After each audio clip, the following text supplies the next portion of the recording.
சொல்லுவேன். ஆமென். கர்த்தருக்கு மகிமை உண்டாவதாக. கடந்த வாரத்தில் நான் ஒரு புதிய போதனையை இங்கே ஆரம்பித்தோம். தேவனுடைய வழி நடத்துதல், காட்ஸ் கைடன்ஸ் அப்படின்ற தலைப்பில் ஒரு செய்தியை நாம் ஆரம்பித்தோம். அதற்கு ஆதார வசனமாக ஏசாயா 48:17 நாம் வாசித்தோம். பிரயோஜனமாக இருக்கிறவைகளை உனக்கு போதித்து நீ நடக்க வேண்டிய வழியில் உன்னை நடத்துகிற உன் தேவனாகிய கர்த்தர் நான் என்று ஆண்டவர் நமக்கு சொல்லியிருக்கிறார். ஆமென்.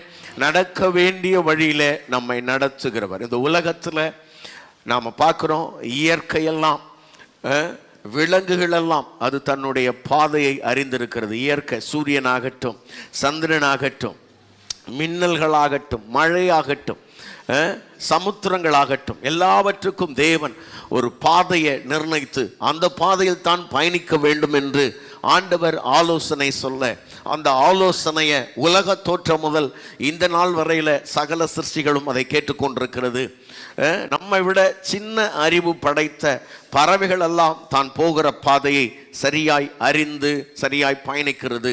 ஆனால் மனுஷன் மாத்திரம் தேவன் அவனுக்காக வைத்திருந்த அந்த பாதையை மறந்து அவன் வழி விலகிட்டான் அப்படின்னு பரிசுத்த வேதம் சொல்லுகிறது. எல்லாரும் வழி விலகி ஏகமாய் கெட்டு போனார்கள். என்ன ஒரு பரிதாபமான நிலை அப்படின்னா, இந்த மனுஷனுக்கு தான் வழி விலகிட்டோன்றது தெரியாது. ஒன்று, நான் வழி விலகிட்டேன்றது தெரியாது. ரெண்டாவது, இப்போ பயணிக்கிறது தான் ரொம்ப சரியான வழி, நான் போகிற வழி எப்போவுமே ரொம்ப சரியானது என்று மனிதன் தனக்குள்ளே எண்ணிக்கொண்டிருக்கிறான். ஆகவே தான் போகிற பாதை சரியான வழி என்று அவன் எண்ணுகிறபடியினால சரியான வழியை தேடுவதற்கு அவனுக்கு எண்ணம் இல்லாமல் இருக்கிறது. இது மூணாவது.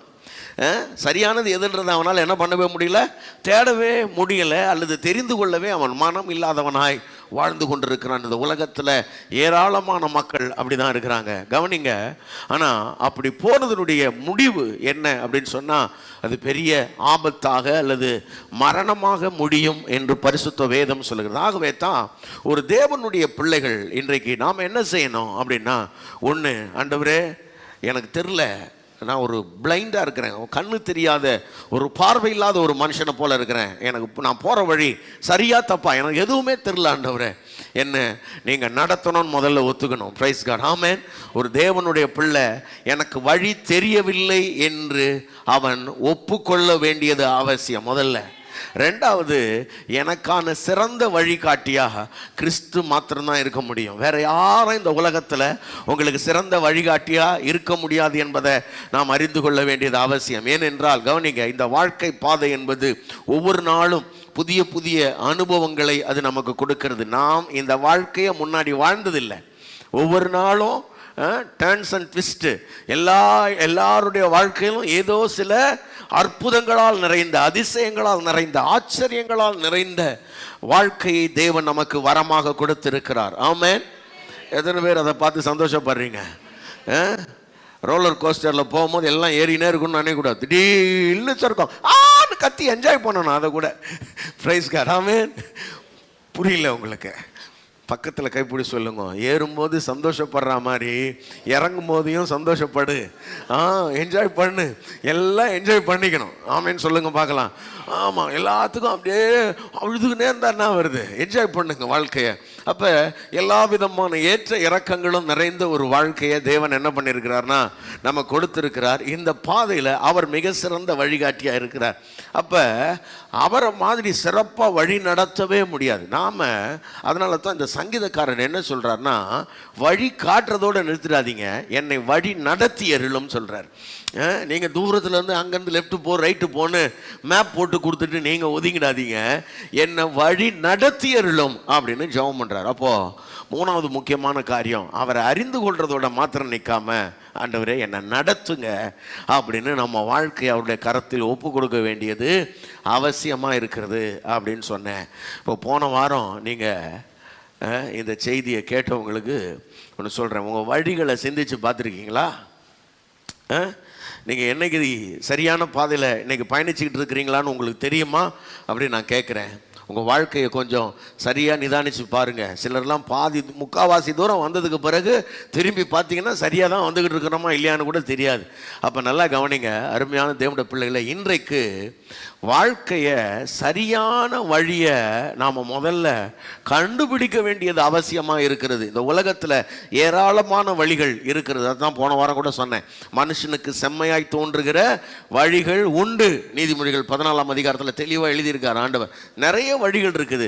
அதில் சரியான வழியை, நல்ல வழியை, நித்தியத்திற்கு போகிற வழி அல்லது ஜீவ வழியை கண்டுபிடிக்க வேண்டியது நம்முடைய கடமையாக இருக்கிறது. ஆகவே உங்கள் வாழ்க்கையில் இன்றைக்கு ஜீவ வழியை கண்டுபிடிக்கிறதுக்கு என்ன பண்ணணும் அப்படின்றத பற்றி சில காரியங்களை உங்களோட பேச போகிறேன். எடுத்துக்கொள்ளலாம். எரேமியா தீர்க்கதரிசன புஸ்தகம் 6ஆம் அதிகாரம் 16வது வசனத்தை நாம் வாசிக்கலாம். எரேமியா 6:16. வழிகளிலே நின்று பூர்வ பாதைகள் எவை என்று கேட்டு விசாரித்து நல்ல வழி எங்கே என்று பார்த்து அதிலே நடவுங்கள். நல்லா கவனிங்க. இதுல முக்கியமான 4 காரியங்கள் இந்த வசனத்தில் சொல்லப்பட்டிருக்கிறது. அதை இந்த வாரம் அடுத்த வாரம் 2 வாரத்துக்குள்ள பேசணும்னு நினைக்கிறேன். முடிஞ்சா 3வது வாரமும் தொடர்வேன். கவனிங்க. முதல்ல அந்த வார்த்தை ரொம்ப அழகா சொல்லுகிறது. வழிகளிலே நின்று. எல்லாரும் சொல்லுங்க, நின்று சொல்லுங்க, நின்று. நம்பர் ஒன் என்னுடைய குறிப்பு stand or stop. Stand or stop. நீங்கள் நிற்கணும். முதல்ல வழிகளிலே நின்று. எல்லாரும் சொல்லுங்க, ஸ்டாண்ட் ஆர் ஸ்டாப். சொல்லுங்க, ஸ்டாண்ட் ஆர் ஸ்டாப். சொல்லுங்க, ஈஸியாக தானே இருக்குது. ஸ்டாண்ட் ஆர் ஸ்டாப், நில்லுங்க முதல்ல. Number 2 scan or search. Number 2 நீங்கள் வழிகளிலே நின்று பூர்வ பாதைகள் எவைகள் என்று கேட்டு விசாரித்து. சொல்லுங்க, கேட்டு விசாரித்து. Number 2 scan or search. நீங்க என்ன பண்ணணும்னா கொஞ்சம் அதை பத்தி தேடணும், அது கொஞ்சம் ஆராய்ச்சி பண்ணணும். அது எதுன்னு கொஞ்சம் கண்டுபிடிக்கிறதுக்கு நீங்க என்ன பண்ணணும், கொஞ்சம் ஆராய்ச்சி பண்ணணும். Number 3 see or select. எது என்று பார்த்து. நல்ல வழி எது என்று பார்த்து. சொல்லுங்க, பார்த்து. see or select. அது நீங்கள் சீன் எடுத்துக்கிட்டாலும் சரி, இல்லைன்னா செலக்ட்னு எடுத்துக்கிட்டாலும் சரி, பார்த்து. நம்பர் 4 அதிலே நடவுங்கள். ஸ்ட்ரால் என்ற வார்த்தைக்கு என்ன அர்த்தம்னா மெதுவா நீங்கள் நடக்கணும்னு அர்த்தம். ஸ்ட்ரால், அதிலே நடவுங்கள். கவனிங்க. Number 1 stand. Number 2 scan. Number 3 select. Number 4 stroll. இந்த 4 காரியங்கள் இந்த வசனத்தில் இருக்கிறது. தமிழில் சொல்கிறேன், கவனிங்க. தமிழில் சொல்கிறேன். நம்பர் 1 நில்லுங்கள். 2வது நிதானியுங்கள். நம்பர் 2 நிதானியுங்கள். நம்பர் 3 நிர்ணயியுங்கள். நம்பர் 4 நடவுங்கள். 4வது நடவுங்கள். இந்த 4 காரியத்தை இந்த வசனத்திலிருந்து பார்க்க போகிறோம். நல்லா கவனிக்கணும். நம்ம வாழ்க்கை பாதையில் நாம் பயணிக்கும் பொழுது நாம் இங்கே பாருங்களேன், நமக்கு வாழ்க்கை இது ஒரு பாதை, இது ஒரு பயணம்னு தெரியாது. முதல்ல இந்த பாதையில் தான் நாம் போகணும்னு அதுவும் தெரியாது.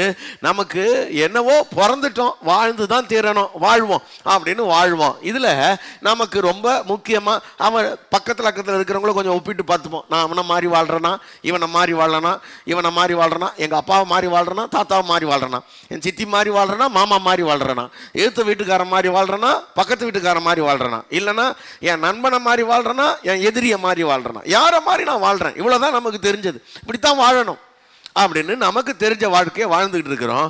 ஆனா பரிசுத்த வேதம் சொல்லுகிறது, ஒரு வாழ்க்கை சரியா நீங்க வாழ்ந்தீங்கன்னா நல்ல வழி எது என்று பார்த்து அதிலே நடவுங்கள். அப்பொழுது உங்கள் ஆத்துமாக்களுக்கு என்ன கிடைக்கும்? இளைப்பாறுதல் கிடைக்கும். இந்த இளைப்பாறுதல் போதே 2 இளைப்பாறுதல் இருக்குது. அது மத்தேயு 11ஆம் அதிகாரம் 29வது வசனத்திலிருந்து 31ஆம் வசனம் வரைக்கும் சொல்லும் பொழுது 2 இளைப்பாறுதல் பற்றி அங்க பேசுறாரு. நல்லா கவனிங்க. ஒரு இளைப்பாறுதல் பூமியில உங்களுக்கு கிடைக்கிறது. இந்த பூமியில நீங்க சமாதானம் நிறைந்த, மகிழ்ச்சி நிறைந்த, ஆசீர்வாதமான ஒரு வாழ்க்கை வாழ்வீங்க. அது ஒரு இளைப்பாறுதல். இந்த பூமிக்குரிய வாழ்க்கை முடிஞ்ச பிறகு நித்தியமா தேவனோடு செலவிடுகிற நித்திய இளைப்பாறுதல். 2 இளைப்பாறுதலை பற்றி மத்தேயு 11ஆம் அதிகாரத்தில் ஆவியானவர் எழுதி வச்சிருக்கிறார். நான் சொல்றேன், உங்க ஆத்துமாக்களுக்கு இளைப்பாறுதல் கிடைக்க கர்த்தர் அனுகிரகம் பண்ணுகிறார். ஆமென் சொல்லுங்க பார்க்கலாம். அப்ப எப்ப ஒரு மனுஷன் சரியான பாதையில பயணிக்கிறானோ அவனுக்கு பூமியிலேயும் இளைப்பாறுதல், மறுமையிலேயும் இளைப்பாறுதல். ஆமென் சொல்லுங்க பார்க்கலாம். பக்கத்துல கைப்பிடி சொல்லுங்க, உன் பாதை சரியா இருந்தா, உன் வழி சரியா இருந்தா, இங்கேயும் இளைப்பாறுதலான வாழ்க்கை, அங்கேயும் இளைப்பாறுதலான வாழ்க்கை. அல்லேலூயா. ஆமா, உன் பாதை சரியா இருந்துச்சுன்னா இங்கேயும் இளைப்பாறுவ, நீ அங்கே என்ன பண்ணுவ, இளைப்பாறுவ. 2 இடத்திலேயுமே உனக்கு இளைப்பாறுதல் நிறைந்த வாழ்க்கை தான். இளைப்பாறுதல் இல்லாத வாழ்க்கை இருக்கவே இருக்காது. நான் அதை பத்தியே சொல்லுவேன். சிலருடைய வாழ்க்கையில இளைப்பாறுதலே கிடையாது, ஒரே அலைச்சல் தான். வாழ்க்கையெல்லாம் நம்ம பாஷையில சொல்லணும்னா என்ன சொல்றது, வாழ்க்கையெல்லாம் லோன்னு லோல் படுற வாழ்க்கை. ஒரு நாள் நிம்மதியா, சமாதானமா, சந்தோஷமா, சுகமா வாழ்ந்த வாழ்க்கை கிடையவே கிடையாது. காலமெல்லாம் அலைச்சல், காலமெல்லாம் கண்ணீர், காலமெல்லாம் சங்கடம், எப்ப பாரு வேதனை, எப்ப பாரு புலம்பல், எப்ப பாரு அழுக. சிலருக்கு அப்படி இருக்கும் வாழ்க்கை. ஆனா வேதம் சொல்லுகிறது, இளைப்பாறுதலான வாழ்க்கையை கர்த்தர் உனக்காக எனக்காக வைத்திருக்கிறார். அல்லேலூயா. அந்த இளைப்பாறுதலான வாழ்க்கையை விரும்புறவங்க என்ன பண்ணணும், முதல்ல என் வாழ்க்கையினுடைய வழி பாருங்க. சில நேரத்தில் இவ்வளவு தூரம், சிலருக்கு இங்க 50-60 வயசுலாம் ஆயிட்டு இருக்குது, ஒன்றும் பிரச்சனை கிடையாது. 50-60 வயசான வயசு ஒரு பிரச்சனை இல்லைங்க. இதுக்கப்புறம் எடுத்து வைக்கிற பாதை தேவனுடைய வழியா இருக்கணும், அது ரொம்ப முக்கியம். அப்ப என்ன பண்ண சொல்றாருன்னா, முதல்ல நின்று வழிகளில் நில்லு. உன் பிரயாணத்தை கொஞ்சம் ஸ்டாப் பண்ணுப்பா, உன் பிரயாணத்தை கொஞ்சம் ஸ்டாப் பண்ணு. நான் சொன்னேன் இல்லையா, இஸ்ரவேல் ஜனங்களை ஆண்டவர் வழி நடத்தும் பொழுது சில நேரங்களில் இந்த இஸ்ரவேல் ஜனங்களை ஆண்டவர் வனாந்தரத்தில் என்ன பண்ணிடுவார்னா ஆல்ட் பண்ணிடுவார்.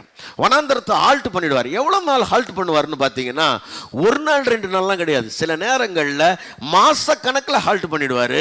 சில நேரங்களில் வருஷ கணக்கில் கூட சில இடத்துல என்ன பண்ணியிருக்காருன்னா ஹால்ட் பண்ணியிருக்காரு. ஏன் அவங்கள அப்படி ஆல்ட் பண்ணிட்டாரு? ஏன் தெரியுமா?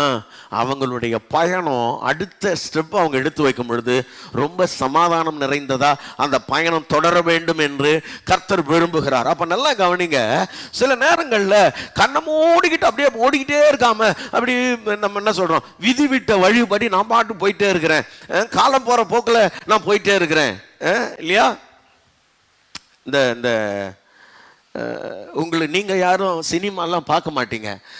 பழைய பாட்டு ஒன்று இருக்குது, கலைஞர் பாட்டுன்னு நினைக்கிறேன்.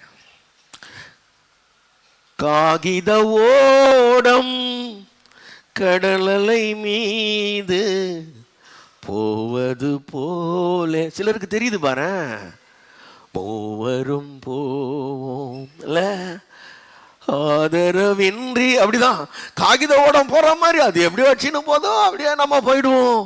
வாழ்க்கை அப்படியே போட்டோம், வாழ்க்கை எப்படி போதோ போட்டோம். அது எங்கேயாவது எடுத்துன்னு போய் பெரிய கடல்ல தள்ளி விட்டுச்சுன்னா நாம என்ன ஆகும், போய் தொப்புறம் விழுந்து சாவோம் அப்படின்னு சில ஆட்கள் என்ன நினைச்சிட்டு இருக்கிறாங்கன்னா, அப்படிதான் வாழ்க்கை போல இருக்குது, அது பாட்டுக்கிட்டு போவோம், நாம அது பின்னாடியே போனோம்னு நினைச்சிட்டு இருக்கிறோம். இல்ல இல்ல இல்ல இல்ல, ஆண்டவர் சொல்றாரு, உன் வாழ்க்கையோட ஸ்டியரிங் உன் கையில இருக்குது.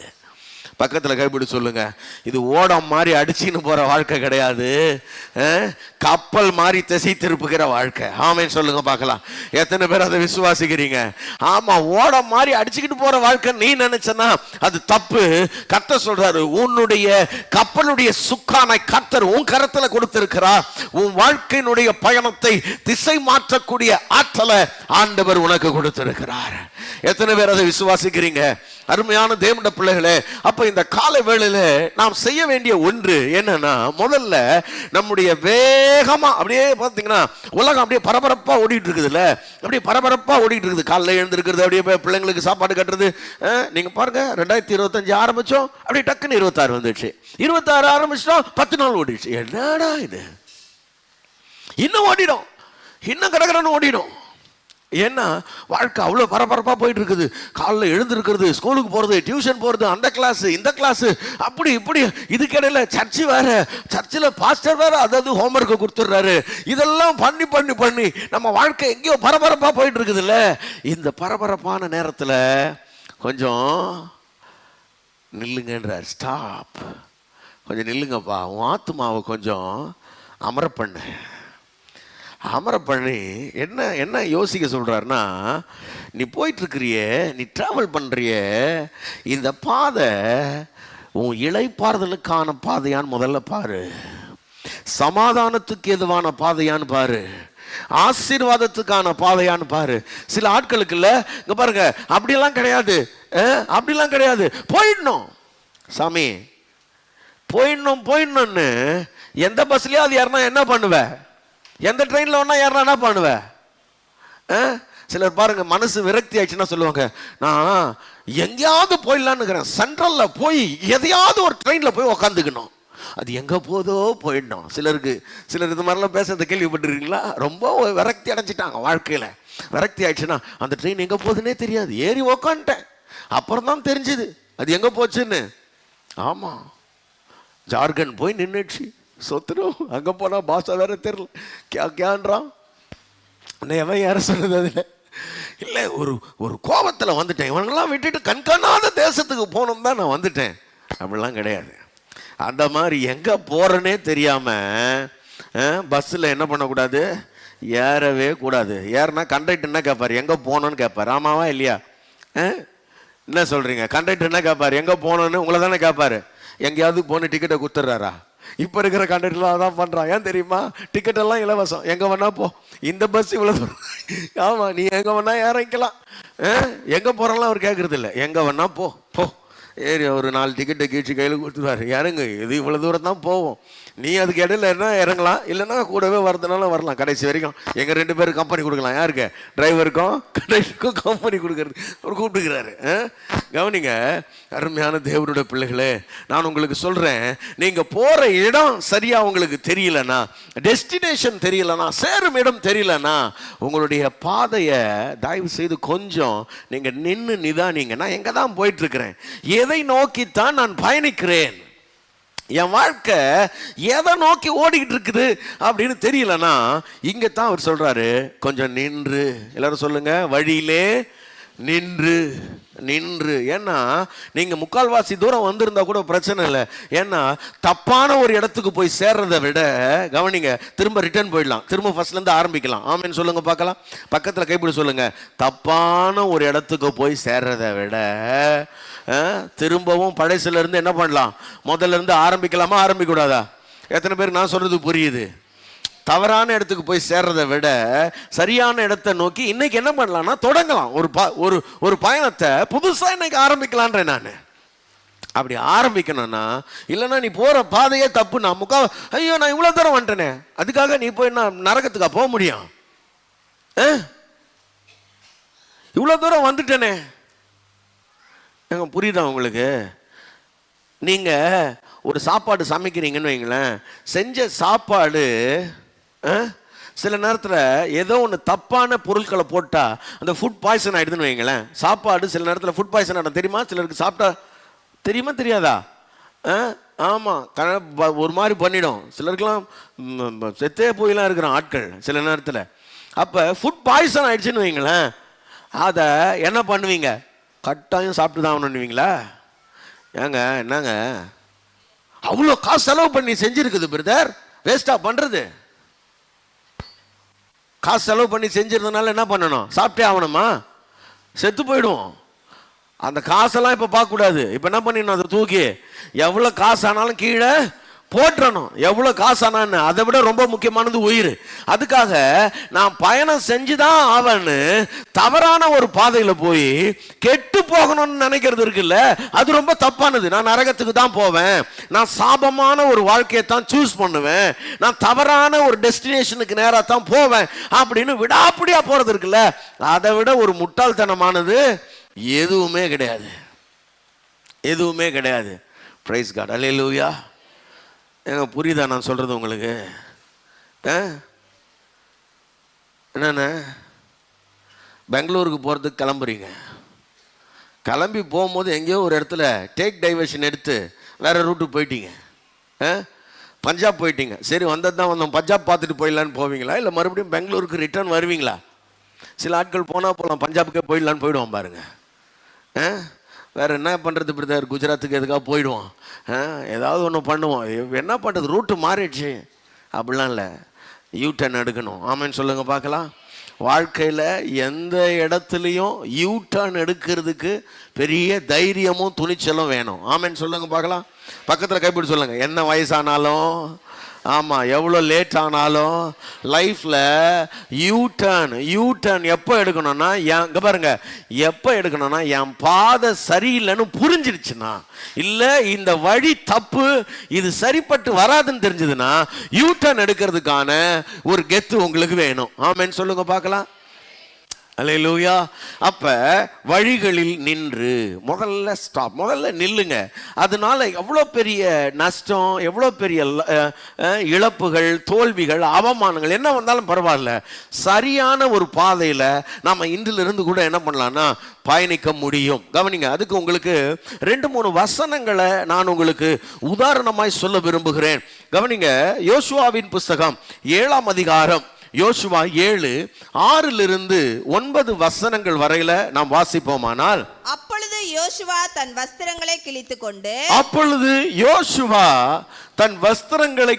கொண்டு அவனும் இஸ்ரவேலின் மூப்பரும் சாயங்காலம் மட்டும் கர்த்தரின் பெட்டிக்கு முன்பாக தரையிலே முகங்குப்புற விழுந்து தங்கள் தலைகளின் மேல் புழுதியை போட்டுக்கொண்டு கிடந்தார்கள். கவனிங்க அருமையான கர்த்தருடைய பிள்ளைகளே, இஸ்ரவேல் ஜனங்களை கர்த்தர் வனாந்தரத்தில் 40 ஆண்டுகள் என்ன பண்ணுறாருனா நடத்திக்கிட்டே வந்து இப்போ மோசே மரித்த பிறகு யோசுவா தலைமை பொறுப்பெடுத்து இப்போ வெற்றிகரமாக இவங்க என்ன பண்ணுறாங்கன்னா யோர்தானை கடந்துட்டாங்க.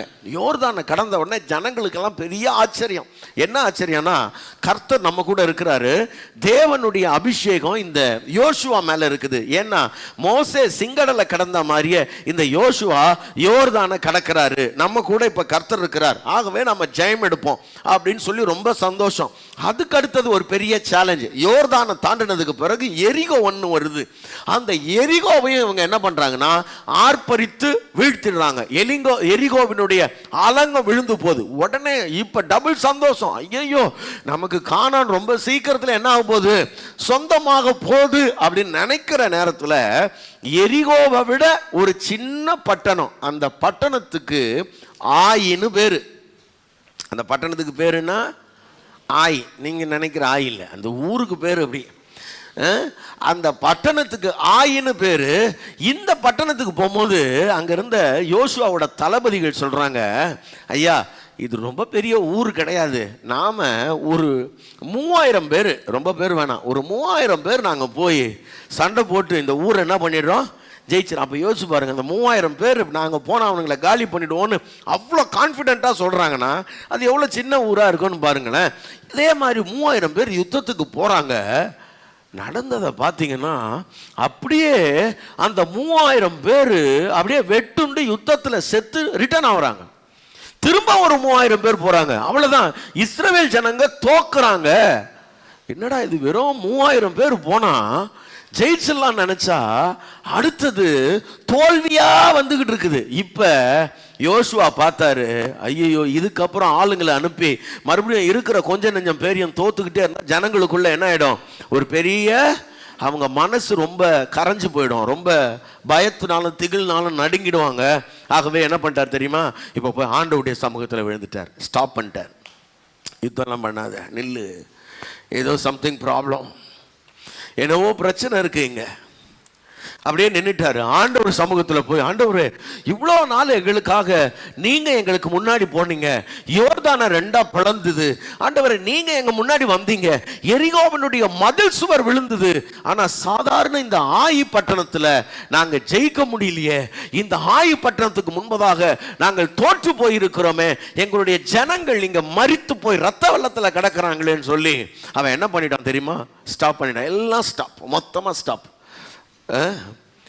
என்னவோ சம்திங் ராங். கவனிங்க, வாழ்க்கையில் எங்கேயாவது ஒரு தோல்வி, ஒரு இழப்பு, ஒரு நஷ்டம், ஒரு காரியம் வரும்போது இல்லை, நாம் தொடர்ந்து செய்து கொண்டிருக்கிற காரியங்களை தொடர்ந்து செய்யாமல் ஸ்டாப் பண்ணணும். கொஞ்சம் ஸ்டாப் பண்ணணும். என்னவோ சம்திங் ராங், ஏதோ ஒன்று நடக்குது, என்னமோ நடக்குது, அது என்னன்னு பார்க்கணும். ஏன்னா நான் போயிட்டு இருக்கிற வழி சரியாக இருந்ததுன்னா ஆண்டவர் இதை என்ன பண்ண மாட்டார்னா இதை அனுமதிக்கவே மாட்டார். இப்போ இது நடக்குதுன்னா என்னவோ ஒரு பிரச்சனை இருக்குது, கவனிக்கணும். நீங்கள் அருமையான தேவனுடைய பிள்ளைகளே, உன் வாழ்க்கையில் எங்கேயாவது இழப்புகளை, தோல்விகளை, நஷ்டங்களை, அவமானத்தை நீங்கள் சந்திக்கிறீங்களா? கொஞ்சம் நில்லுங்க. அப்படியே ஓடிக்கிட்டே இருக்காதீங்க பரபரப்பா. கொஞ்சம் நின்று உங்கள் வழியை பாருங்கள். நான் போகிற பாதை சரியாக தான் போகிறேன்னா? என் பாதை இளைப்பாறுதலுக்கு நேராக தான் என்னை கொண்டு போதா? என் பாதை சமாதானமான வழியா? என் பாதை ஆசீர்வாதமான வழியா? அப்படின்னு கொஞ்சம் உங்களை நீங்கள் என்ன பண்ணுங்கன்னா நிதானித்து கொள்ளுங்கள். யோசுவா இங்கே அதை நிதானிக்கிறார். அதை பற்றிய ஒரு தேடல் அவருக்கு வருது. ஏன் இந்த பிரச்சனை? ஏன் முழு இஸ்ரவேலருக்கும் தோல்வி? அந்த தோல்விக்கான காரணத்தை கண்டு அறிகிற வரைக்கும், அந்த தோல்விக்கான காரணத்தை இஸ்ரவேலரின் பாளையத்திலிருந்து அகற்றுகிற வரைக்கும் அவர் நெக்ஸ்ட் ஸ்டெப் எடுத்து வைக்கல. நான் சொல்றேன், அருமையான தேவனுடைய பிள்ளைகளே, உன் வாழ்க்கையில் நஷ்டமடைந்து ஏமாற்றப்பட்டு இழப்புகளை சந்தித்து இன்னும் அதே காரியத்தை திரும்ப செஞ்சுக்கிட்டு இருக்கிறீங்களே. நான் சொல்றேன், உங்களுடைய வாழ்க்கையில் இன்றைக்கு ஏன் நீங்கள் நின்று உங்கள் வழிகளை கொஞ்சம் சீர்தூக்கி பார்க்க கூடாது? கர்த்தர் உங்க வழிகளை எல்லாம் சீர்தூக்கி பார்க்கிறார். விவேகி தன் வழிகளை சிந்தித்துக் கொள்ளுகிறான். போன வாரம் அதை நம்ம வாசிச்சோம் இல்லையா?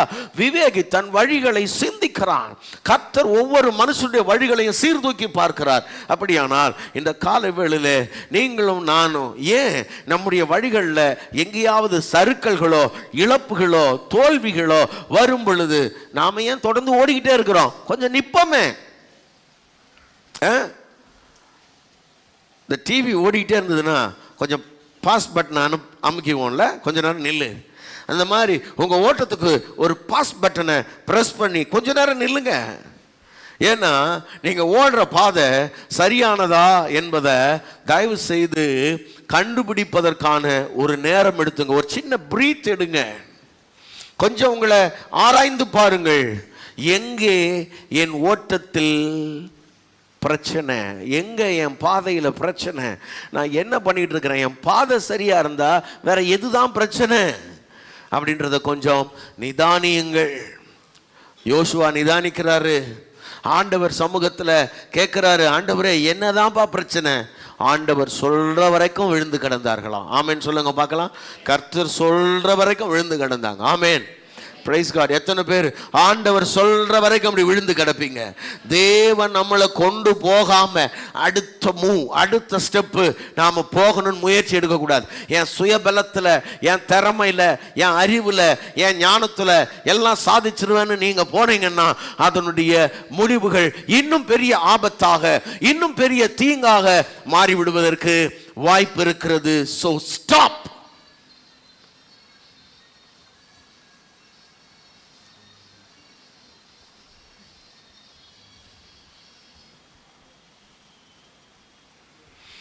ஸ்தோத்திரம். 2 சாமுவேல் 6ஆம் அதிகாரம் 9, 10 வசனத்தை நாம் வாசிக்கலாம். 2 சாமுவேல் 6, 9-10. தாவீது அன்றைய தினம் கர்த்தருக்கு பயந்து கர்த்தருடைய பெட்டி என்னிடத்தில் வருவது எப்படி என்று சொல்லி அதை தன்னிடத்தில் தாவீதின் நகரத்தில் கொண்டு வர மனதில்லாமல் கித்தியனாகிய ஓபேத் ஏதோமின் வீட்டிலே கொண்டு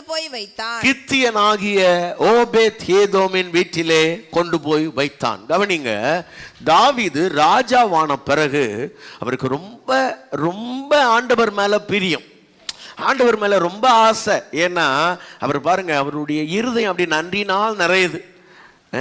ஒரு காலத்துல எங்க அப்பா அம்மா கூட என்ன பண்ணல, நேசிக்கல, என் தாய் தகப்பன் கூட என்னை சேர்த்து கொள்ளல, ஆனா இந்த கர்த்தர் என்னை என்ன பண்ணாரு, சேர்த்து கொண்டார். சாதாரண ஒரு ஆடுகளுக்கு பின்பாக அலைந்த என்ன ஆண்டவர் தெரிந்தெடுத்து இந்த முழு இஸ்ரவேல் ஜனத்தின் மேல என்னை ராஜாவா மாத்தி இருக்கிறாரு. இந்த ஆண்டவருக்கு நான் என்ன செய்ய போறேன் அப்படின்னு சொல்லிட்டு அந்த ஜனங்க எல்லாரையும் கூப்பிட்டு நம்ம இந்த உடன்படிக்கை பெட்டியை கொண்டு வந்து, அந்த உடன்படிக்கை பெட்டி ஆண்டவருடைய சமூகம். ஆகவே அந்த உடன்படிக்கை பெட்டியை கொண்டு வந்து நாம நம்ம தேசத்துல நம்ம நகரத்துல அதை வைக்கலாம். சவுலின் நாட்கள்ல நாம் அதை தேடவே இல்லை அப்படின்னு சொல்லிட்டு இந்த உடன்படிக்கை பெட்டியை கொண்டு வர்றதுக்கு ஒரு பெரிய டீம் செட் பண்ணி ஜனங்க எல்லாருக்கும் சந்தோஷம். இந்த ராஜா நல்ல ராஜா, ஆண்டவரை தேடுறாரு, ஆண்டவரை ஆராதிக்கிறாரு, ஆண்டவருக்கு முக்கியத்துவம் தராருன்னு ஜனங்க எல்லாம் நினைக்கிறாங்க. அந்த உடன்படிக்கை பெட்டியை கொண்டு வர்றதுக்கு மேல தாளத்தோட அப்படி பெரிய ஆடல் பாடலோட ஜனங்கள்லாம் போறாங்க. அங்க போனா நீங்க யோசிச்சு பாருங்களேன், இந்த பாவம் இந்த இது விஜய்க்கு எப்படி நடந்துச்சு கரூர்ல, கோலாகலமா கூட்டம் அப்படி பொங்கி எழுந்தார்ல அண்ணன். ஆனா பாருங்க 41 பேர் செத்த உடனே அவருக்கு எப்படி ஆயிட்டு இருக்கும், மக்கள் மத்தியில் முகத்தை காட்ட முடியுமா? இல்லை, மீடியாக்கள்லாம் எவ்வளோ கேள்வி கேட்குறாங்கல்ல. அப்போ அந்த மாதிரி அன்னைக்கு பாருங்க முழு இஸ்ரவேல் ஜனங்களும் பெருசாக அரவரைச்சிட்டு போகிறாங்க. அங்கே பார்த்தா ஒரு பெரிய ஆக்சிடென்ட்டு. அந்த அந்த அந்த ரதத்தில் இந்த உடன்படிக்கை பெட்டியை தூக்கிட்டு வரும் பொழுது அதை சுமந்துக்கிட்டு வர்ற ஒரு ஆசாரியனை கர்த்தர் என்ன பண்ணுறாருன்னா, அங்கே ஒரு பெரிய ஆக்சிடென்ட் ஆகுது, அதில் கர்த்தர் அவனை கொன்றாருன்னு இருக்கும் வசனம். உடனே நீங்கள் நினச்சிடுவோம் கர்த்தர் கொல்லுவாரான்னு. வசனம் அப்படி எழுதியிருக்குது. அந்த அந்த இடத்த நீங்கள் அந்த மாதிரி இடம்லாம் வரும்போது கொஞ்சம் கவனமாக படிக்கணும். கர்த்தர் தான் கொன்றாரா இல்லை அவனை கொன்றது என்ன விஷயம் அப்படின்னு பாருங்க. இப்போ அந்த ஊசான்றவர் செத்து போயிட்டாரு. எப்படி இருக்கும், எல்லா ஜனங்களும் ஒரே அலறல். ஏன்னா அடுத்து யாரும் அந்த உடன்படிக்கை பெட்டிக்கிட்ட போகிறதுக்கு பயப்படுறான். கிட்ட போனால் அந்த உடன்படிக்கை பெட்டி மற்றவங்களெல்லாம் கொன்றுமோ அப்படின்ற மாதிரியான ஒரு பயம், இருதயத்தில் திகில். இப்போ தாவீதுக்கு என்ன பண்ணுறதுன்னு தெரியல. இந்த பறிபோன உயிருக்கு நான் என்ன பதில் சொல்கிறதுன்னு தெரியல. ஆண்டவருக்கு பிரியமா இது இருக்குமா, பிரியம் இல்லாத இருக்குமா? நான் உடன்படிக்கை எடுத்துகிட்டு வந்தது நான் ஒரு நல்ல மனசோட தானே செஞ்சேன். ஆண்டவரை மகிமைப்படுத்தணும், ஆண்டவரை உயர்த்தணும், ஆண்டவரை கனப்படுத்தணும்னு நினச்சி தான் செஞ்சேன். இது ஒரு பெரிய தப்பாயிடுச்சே அப்படின்னு சொல்லி ஜனங்க எல்லாருக்கும் மத்தியில், பிரபுக்கள் மத்தியில், மந்திரிகள் மத்தியில், அமைச்சர்கள் மத்தியில் அவர் இந்த தாவீதுக்கு பெரிய வெக்கமாக போயிடுச்சு. எப்படியாவது தூக்கிட்டு போயிடலாமா? தாவீது சொல்றார், no no no no stop, இங்கேயே வச்சிடு. எங்க அடி விழுந்ததோ அங்கேயே வச்சிடு. அங்கே ஒருத்தன் வீடை பார்க்குறாரு, அப்பா சாமி இதிலிருந்து இதை ஒரு ஸ்டெப்பு கூட நான் எழுதிட்டு போக மாட்டேன், அங்கேயே நில்லு, ஸ்டாப். எந்த ப்ராஜெக்டை நீங்கள் பண்ணாலும் அதில் எங்கேயாவது திடீர்னு ஒரு பெரிய பிரச்சனையை நீங்கள் பார்க்குறீங்களா, அதில் லாஸ், அதில் அவமானம், அது எவ்வளோ பெரிய அவமானமாக இருந்தாலும் அங்கே ஸ்டாப், அங்கே நிறுத்து. அது ஒரு அடி கூட எடுக்கலை. அதை திரும்பவும் அங்கேருந்து எடுக்கிறதுக்கு இவர் என்ன பண்ண வேண்டியதாக இருந்துச்சுன்னா, எல்லாரையும் கூப்பிட்டு ஆலோசனை பண்ணி லேவியர்களெல்லாம் அழைச்சி உங்களை தயவு செய்து பரிசுத்தம் பண்ணி கொள்ளுங்க. ஏன் போன முறை நமக்கு அடி விழுந்துச்சு, எல்லாத்தையும் கண்டுபிடிக்கிறார், எல்லாத்தையும் தேடுறார். தேடி 2 நாளாகமத்துக்கு நீங்கள் வந்தீங்கன்னா 2 நாளாகமத்தின் புஸ்தகம் 15ஆம் அதிகாரம் 12வது வசனத்தில் தாவீது ரொம்ப அழகாக சொல்கிறார், போன முறை எதனால் நம்ம வாழ்க்கையில் இப்படி ஒரு பெரிய அடி விழுந்துச்சு, நாம் செஞ்ச தப்பு என்ன கண்டுபிடிக்கிறாரு. என் வழி எப்போ தேவனுக்கு பிரியம் இல்லாததா மாறுச்சு அப்படின்றத கண்டுபிடிச்சு இல்லை பாருங்களேன். அதுக்கு பிறகு அங்கே ஓபேத் ஏதோம் வீட்டிலிருந்து அந்த உடன்படிக்கையை பெற்றிய தாவீதின் நகரத்திற்கு கொண்டு வருகிறார்கள் என்று பார்க்குறோம். நம்ம என் பாயிண்ட் என்ன, ஒரு அடி விழுந்த உடனே தாவீது அங்கே நின்றுட்டாரு, ஸ்டாப். அதுக்கப்புறம் மூவ் பண்ணல. தாவீதுக்கு திறமை இருந்தது, தாவீதுக்கு அறிவு இருந்தது, தாவீதுக்கு வல்லமை இருந்தது. ஒரு பெரிய ராஜா தான் ஒரு உடன்படிக்கை பெட்டிய, நல்லா கவனிங்க, ஒரு நாளுக்கு 3 பெட்டிய எதையாவது ஒரு பெரிய ட்ரக்கை பிடிச்சி தூக்கிட்டு வர்றது தாவீதுக்கு ஒன்றும் பெரிய காரியம் கிடையாது. ஒருத்தன் செத்தான்னா இன்னும் ஒரு 10 பேரை பலி கொடுத்தாவது அதை தூக்கிட்டு வருவோன்னு செஞ்சு இருக்கிறதுக்கு தாவீதுக்கு முடியும். ஆனா தாவீது இங்கே நிற்கிறான். நான் சொல்றேன், எந்த ஒரு செயலையும் நாம் செய்ய முடியும் என்பதற்காக செய்வது தவறானது. எனக்கு அறிவு இருக்கிறது, எனக்கு ஆற்றல் இருக்கிறது, எனக்கு வல்லமை இருக்கிறது என்பதனாலேயே நான் சகலத்தையும் செய்துவிட முடியும் என்று நீங்கள் முன்னேறி செல்லாதிருங்கள். நீங்கள் போகிற பாதையில தயவு செய்து கொஞ்சம் நில்லுங்க. உங்க பாதையில கொஞ்சம் நில்லுங்கய்யா. ஏன்னா நீங்க இந்த சின்னதா பிரச்சனைகள் வரும்பொழுது இல்லை, அதை கொஞ்சம் ஆராய்ச்சி பண்ணி பார்ப்பீர்களானால் அதற்கு பின்னாடி உங்களுடைய மனம், ஏன் இந்த விழுகை, ஏன் இந்த வியாதி, ஏன் இந்த பலவீனம், ஏன் இந்த அவமானம், ஏன் இந்த தோல்வி, ஏன் இந்த இழப்புகள் என்பதை உங்க உள்ளம் கொஞ்சம் ஆழமாய் நிதானிக்குமானால் ஆண்டவர் அதற்கான பதிலை உங்களுக்கு தெளிவா சொல்லி கொடுத்து, இந்த இடம்தான் தோல்விக்கான காரணம், இதை நீ சரி செய்தா, இங்க மனம் திரும்பினா, இங்க நீ விட்டு கொடுத்தா இந்த தோல்வியை நான் ஜெயமா மாத்துவேன், இந்த இழப்புகளை நான் ஆசீர்வாதமா மாத்துவேன், இந்த வியாதியை நான் சுகமா மாத்துவேன்னு கர்த்தர் உன் வாழ்க்கையில சகலத்தையும் நன்மையா முடிய பண்ண அவர் வல்லவரா இருக்கிறார். எத்தனை பேர் அதை நம்புறீங்க? அல்லேலூயா. கவனிங்க, இன்னொரு சம்பவத்தை படிங்க. யாத்ராகமம் நாம் வாசிக்க கேட்ட வேத பகுதிக்கு நேராக நாம் போலாம். யாத்ராகமம் 33ஆம் அதிகாரம் 15வது வசனத்தை நாம் வாசிப்போம். யாத்ராகமம் 33:15. அப்பொழுது அவன் அவரை நோக்கி உம்முடைய சமூகம் என்னோட கூட செல்லாமல் போனால் எங்களை இவ்விடத்திலிருந்து கொண்டு போகாதிரும். இஸ்ரவேல் ஜனங்களை எகிப்திலிருந்து மோசே வழி நடத்திட்டு வந்துகிட்டே இருக்கும் பொழுது ஒரு 40 நாள் ஆண்டவர் என்ன சொல்றாருன்னா, மோசே வாப்பா, மலை மேல வா, சில முக்கியமான விஷயத்தை உங்ககிட்ட பேச வேண்டியது இருக்குது. இந்த ஆசரிப்பு கூடாரத்தை எப்படி எல்லாம் கட்டணும், அதுக்குள்ள இருக்கிற பனிமுட்டுகள் எல்லாம் எப்படி செய்யணும்னு ஆண்டவர் என்ன பண்றாருன்னா, மோசேயை அழைத்து ஒரு 40 நாள் இந்த மோசேயை அழைச்சிட்டு போறாரு. இந்த 40 நாளும் இந்த ஜனங்களை அவர் யார்கிட்ட விட்டு போறாருன்னா, வேற யார்கிட்டயும் விட்டு போல.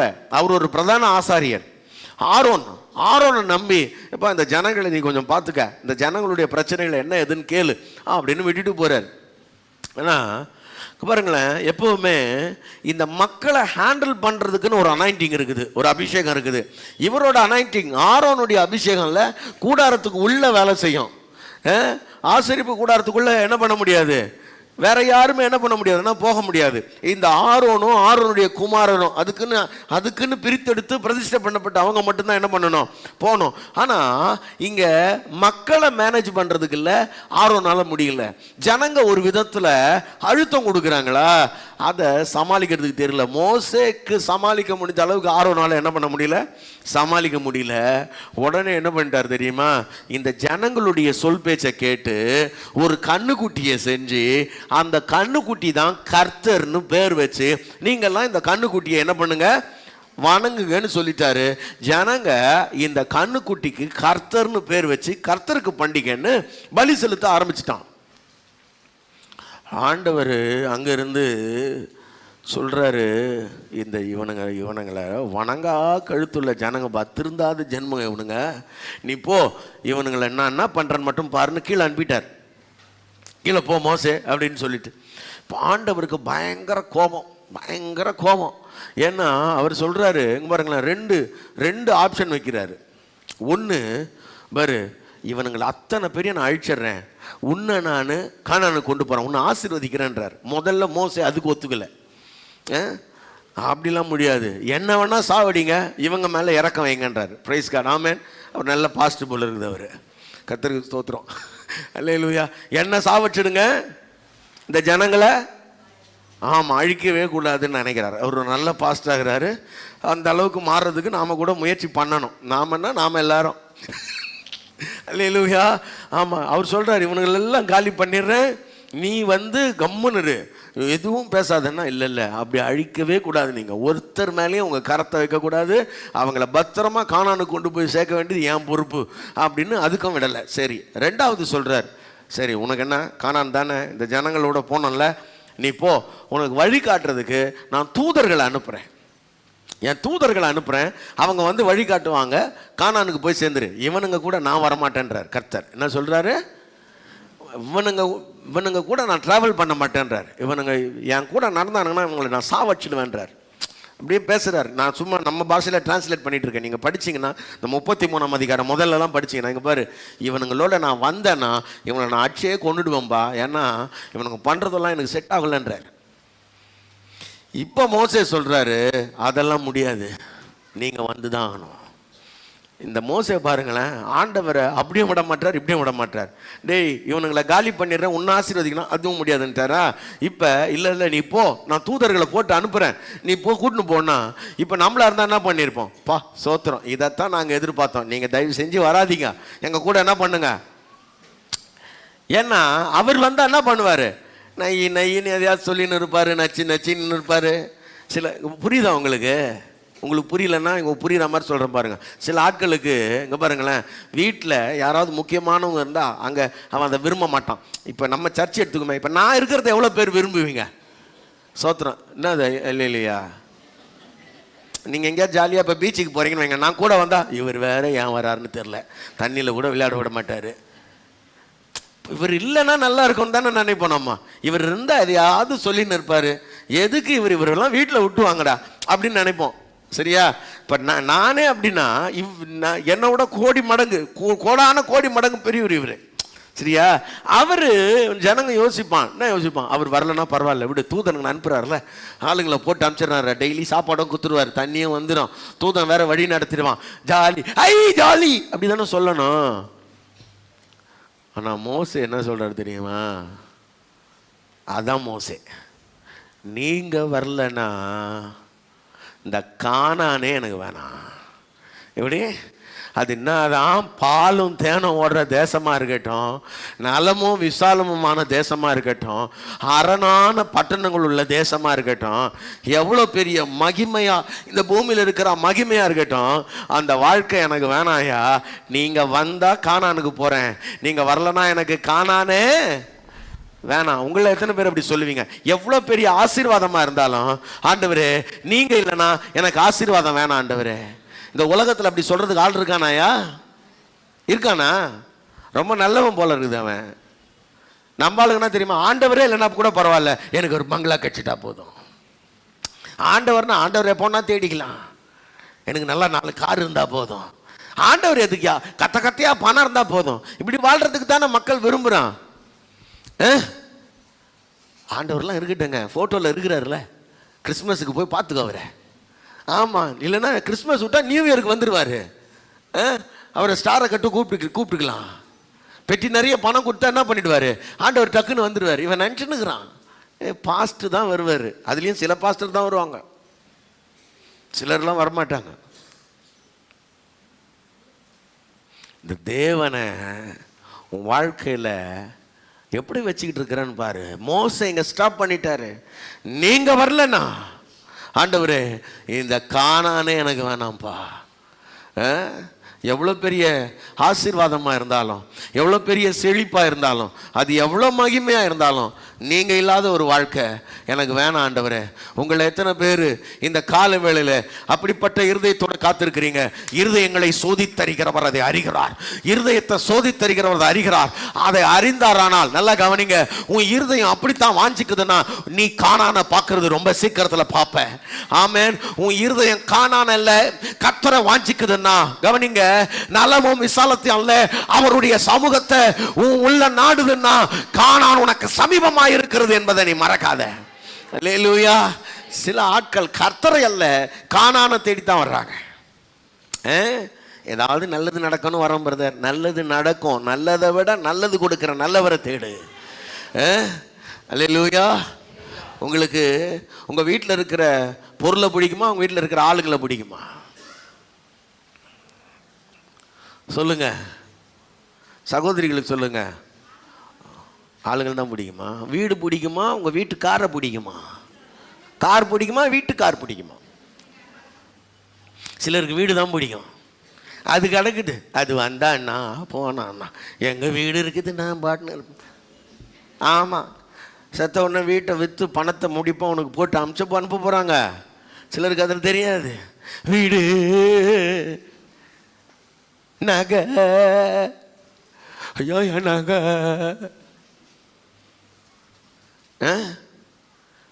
மனுஷனை முதல்ல இருக்கிறவனை நேசிக்கிறதுக்கு தெரியணும். சில ஆட்களுக்கு தெரியாது எது முக்கியமானது, எது ரெண்டாவது வைக்கணும், ரெண்டாவது முக்கியம் எது, மூணாவது முக்கியம் தெரியவே தெரியாது. கடைசி வரைக்கும் சிலருக்கு தெரியவே தெரியாது.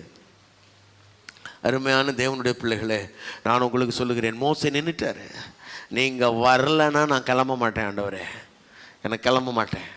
அப்போ நான் சொல்கிறேன், யோசுவாவுக்கு தெரிஞ்சது, தாவீதுக்கு தெரிஞ்சது, மோசேக்கு தெரிஞ்சது, என் வாழ்க்கையில் அடுத்த ஸ்டெப்பு போனோன்னா ஆண்டவர் என்னை வழி நடத்தணும். நான் இங்கே நிற்கணும். எங்கேயோ பிரச்சனை நடக்குது, கர்த்தர் என்னை வழி நடத்தாமல் நான் அடுத்த ஸ்டெப்பு போகக்கூடாதுன்னு இவங்கெல்லாம் நின்னாங்களே. நான் சொல்கிறேன், நீங்கள் நிற்கிறீங்களா அவங்க வாழ்க்கையில்? கவனிங்க, பிலேயாம் என்கிற ஒரு மனுஷன், கர்த்தர் அவங்ககிட்டயும் இதே மாதிரி பேசுகிறாரு, அவனோட இடைப்படுறாரு. அவன் நின்று இருக்கணும், ஆனால் அவன் நிற்கலை. அவன் பயணம் தொடர்ந்தது. என்னாச்சு தெரியுமா? தலை போயிடுச்சு. நிற்க வேண்டிய இடத்துல நிற்கலை, உன் பயணம் தொடர்ந்ததுன்னா அதனுடைய விளைவுகள் ரொம்ப ஆபத்தானது. ஞாபகம் வச்சுக்கோங்க. வாசிக்கிறீங்களா? என்னாகமத்தின் புஸ்தகம் 22ஆம் அதிகாரம் 12வது வசனத்தை வாசிங்க. என்னாகமம் 22:12 வாசிப்போம். அதற்கு தேவன் பிலேயாமை நோக்கி நீ அவர்களோட போக வேண்டாம். முதல்ல ஆண்டவர் சொல்ற பதில நீங்க கவனிக்கணும்.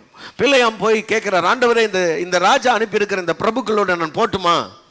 போக வேணாம்பா, நீ போக வேணாம். கர்த்தர் பதில் சொல்லிட்டார், நீ போகக்கூடாதுன்னு சொல்லிட்டாரு. பாருங்க, போகக்கூடாதுன்னு சொன்னதுக்கு பிறகு ரெண்டாவது தடவை அந்த பிரபுக்கள் வராங்க. இல்லை, உங்களுக்கு ராஜா ரொம்ப ரொம்ப நிறைய பெரிய கிஃப்ட் கொடுத்து உங்களை கனம் பண்ணுறேன்னு சொல்லியிருக்கிறார், பெரிய காணிக்க தரேன்னு இருக்கிறாரு, உங்களை நல்ல ஊர் மத்தியில் கனம் பண்ணுறேன்னு சொல்லியிருக்கிறாரு. உடனே அவன் ரெண்டாவது தடவை போய் ஜெபம் பண்ணுறான். பாருங்களேன், ஆண்டவர் ஒரு தடவை சொல்லிட்டாருன்னா இவன் யார் என்ன ஏதுன்னு எல்லா டீட்டெயிலும் ஆண்டவருக்கு தெரியுமா தெரியாதா? அப்போ அவன் கனம் பண்ணுறான்னு சொன்னால் திரும்ப போய் இந்த ஆள் கேட்கலாமா? ரெண்டாவது தடவை போய் கேட்கலாமா? ஆண்டவரே, உமக்கு இது விருப்பமா? உமக்கு விருப்பமானா போறேன்ப்பா. முதல்லயே வேணான்னு சொல்லிட்டார்ல. வேணான்னு அவர் ஒரு தடவை சொல்லிட்டார்னா, கவனிங்க, தேவனுடைய பேர் என்னன்னா பொய்யுரையாத தேவன். அவர் தான் சொன்னதை குறித்து மனஸ்தாபப்படுகிறவரோ திருத்துகிறவரோ அல்ல. அவர் ஒன்ஸ் சொல்லிட்டார்னா சொன்னது தான். வேணான்னு சொன்னா வேணான் தான். பிரைஸ் தி லார்ட், ஆமென். திரும்ப போய் ஆண்டவரே நான் போகட்டுமா போ விட்டுருவாரு. கவனிங்க, வாலிப பிள்ளைகளுக்கெல்லாம் சொல்றேன், உங்க வாழ்க்கையில வேலை கல்யாணம்னு வரும்போது, ஆண்டவரே உமக்கு சித்தமானால் நான் கட்டி கொள்ளுகிறேன். முதல் ஜெபம் எப்படி இருக்கும் தெரியுமா? உமக்கு சித்தமானால் எனக்கு நடக்கட்டும். ஆண்டவர் சொல்லுவார், சித்தம் இல்லை. ஆண்டவரே, ஏன் உமக்கு சித்தம் இல்லை? அவள் அழகாகத்தானே இருக்கிறாள், அவன் நன்றாக பெரிய பைக் வைத்திருக்கிறான், ஆண்டவரே ஹைட்டாக இருக்கிறான், அஜித்குமார் மாதிரி இருக்கிறான், அவனையே உமக்கு சித்தமாக்கும் ஆண்டவரே, ப்ளீஸ் ஆண்டவரே ப்ளீஸ். அப்போ அவர் அப்படியே ஆகட்டும். காலமெல்லாம் நீ கஷ்டப்பட்டு நொந்து நூடுல்ஸ் ஆவாயாக. கிராண்டட், போ. ஏன்னா சொல் பேச்சத்தான் நம்ம என்ன பண்றது இல்லை, கேட்கறதே கிடையாது. நீ கடைசி வரைக்கும் சீரழிக்கணும்னு உன் தலையில நீயா மண்ண வாரி போட்டுக்கிட்டா அவர் என்ன பண்ணுவார்? எப்பவுமே நம்ம ஆளு உடனே ஜெபம் பண்றான், கர்த்தருடைய சித்தம், ஆண்டவரே உம்முடைய சித்தம் ஆகட்டும். அது யாரு? மேரியா இருக்கட்டும். எப்பவுமே ஆமா, உம்முடைய சித்தம் ஆகட்டும். நான் ஏன் விருப்பப்படிலாம் ஒன்றும் வேணாம், உம்முடைய சித்தம் ஆகணும். அதுவா இருந்தா கொஞ்சம் நல்லா இருக்கும், திருப்தியா இருக்கும் அப்படின்னு. இல்லை, ஒரு தடவை வேணான்னு சொன்னார்னா வேணாம். கொஞ்சம் கஷ்டமாக தான் இருக்கும், அதை கேட்கறது கொஞ்சம் வலிக்கும், ஏற்றுக்க முடியாது.